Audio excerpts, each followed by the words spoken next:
So how much actual cash do I need when I'm buying a home?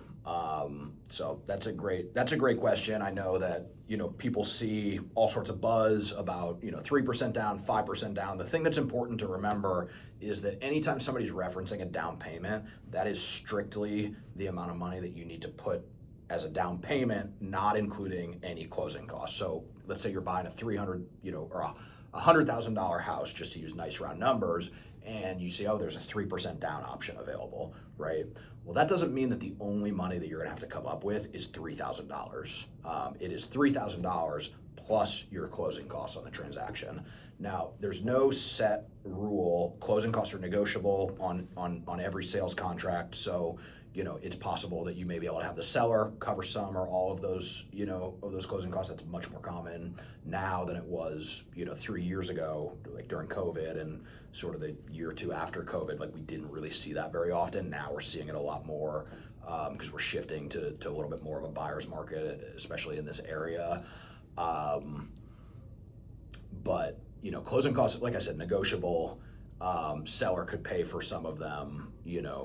Sometimes we see real estate agents paying for some of them. Like everything is up for negotiation. So there's no real hard, fast rule as far as like how much should I budget for closing costs. I always will tell people as a very rough rule of thumb, if you expect to have 3 to 4% of your sales price for closing costs, as long as you're taking like a normal loan type, like there's nothing too far out in left field, chances are that will be enough. So if you're buying a $500,000 house, if you budget, you're, let's say 3% down, 15,000 for closing costs, 15,000 for down payment, 15 to 20,000 for closing costs.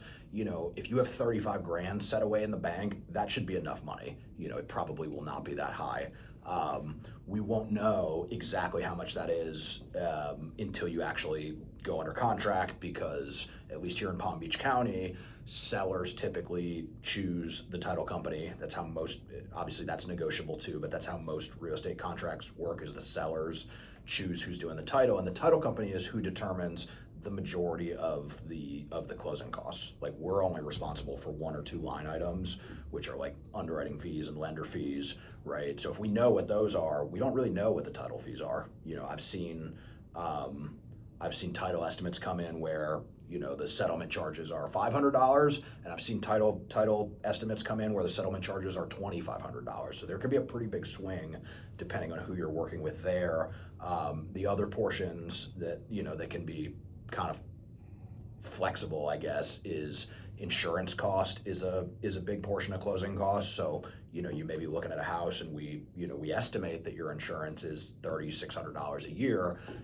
If you go and get an inspection and it turns out maybe the roof is older, or maybe the windows aren't hurricane impact, or there's not enough panels to cover the windows, or whatever it might be. If your insurance is $5,000 a year instead of $3,600 a year, well, that's a $1,400 swing in closing costs, because you have to pay your first year of insurance up front. So there's a lot of moving pieces, so I always hesitate when somebody asks, well, how much money do I need to close? The honest answer is I don't know at this point. There's no way, for me to determine that, only having partial information.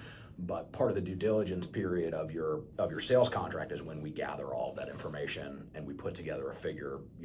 We start piecing all these different pieces of information together and then consolidate it in one place. We make a kind of like a good faith. It used to be called a good faith estimate, was the name of the disclosure, but we make kind of like a best estimate on a loan estimate, where we use an estimate of what the title fees and the third party costs are, but we're not held to those numbers because we don't know for a fact what they are. So like I said, I try not to, if somebody says gun to your head, how much do I need? I'll always kind of estimate high and say, listen, as long as you have 35 grand available, you should be covered. In that scenario at a $500,000 purchase price, but it really depends. General rule of thumb, if you need an answer, have 3 to 4% available, and that should cover you.